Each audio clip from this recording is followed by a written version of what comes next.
While the House of Representatives continues to be absent, the Senate continues to be open for business.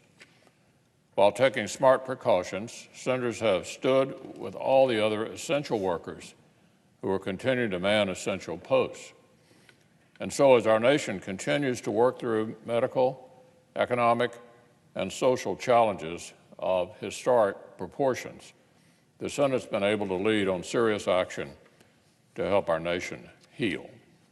The killings of Black Americans, such as Breonna Taylor and George Floyd, have rightly accelerated the national conversation on policing and racial justice.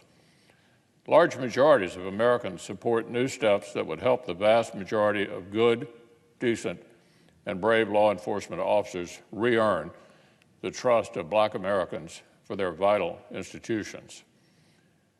We need to be a country where communities of color feel confident that the police are there to safeguard their rights to equal justice and equal protection under law, and not to infringe on those rights.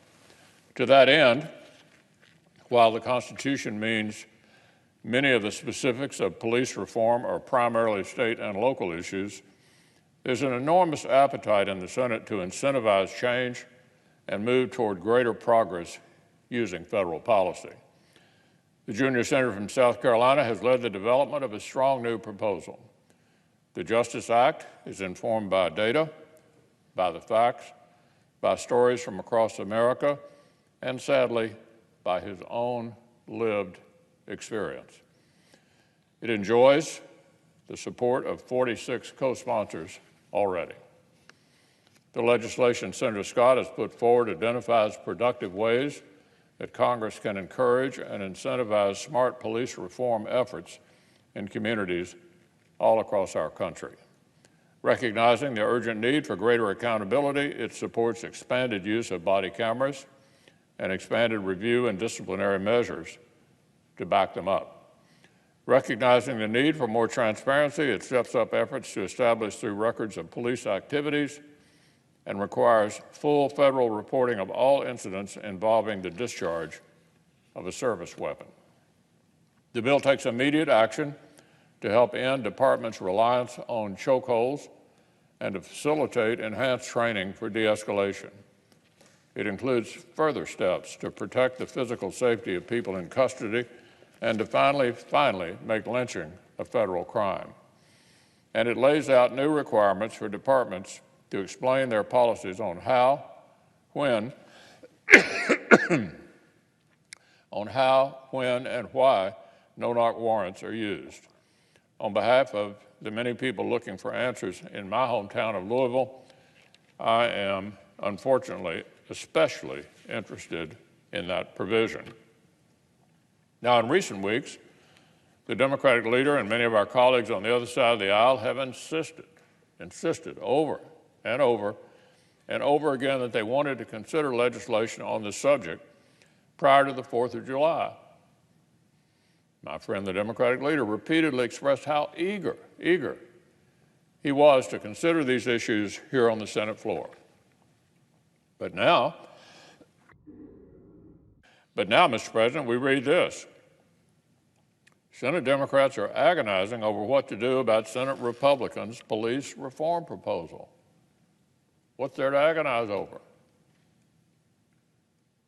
And this, Senate Democratic leader faces a tough call on whether to let a Republican-backed police reform bill advance on the Senate floor.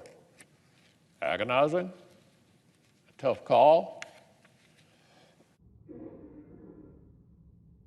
It seems to me that proceeding to consider Senator Scott's legislation, proceeding to take up the subject on the Senate floor, would only be an agonizing prospect if members were more interested in making a point than in actually making a law. For anyone who actually wants to legislate, shouldn't be a difficult call to vote to begin considering Senator Scott's legislation. It will be exactly the vote which this moment demands. Last week, I understand the Speaker of the House herself said we'd like to end up in conference on police reform legislation. The only way to do that would be for the Senate to pass a bill. Even the Speaker does not seem to understand why Senate Democrats would block this chamber from even considering the Justice Act. So, Mr. President, Senator Scott and Senate Republicans are interested in making a law. The President and the administration want to make a law. And even the Democratic House leadership apparently would be happy to see a conference committee. So maybe the only group left in Washington that are reportedly agonizing over whether to block a discussion of police reform or let it proceed seem to be our Senate Democratic colleagues.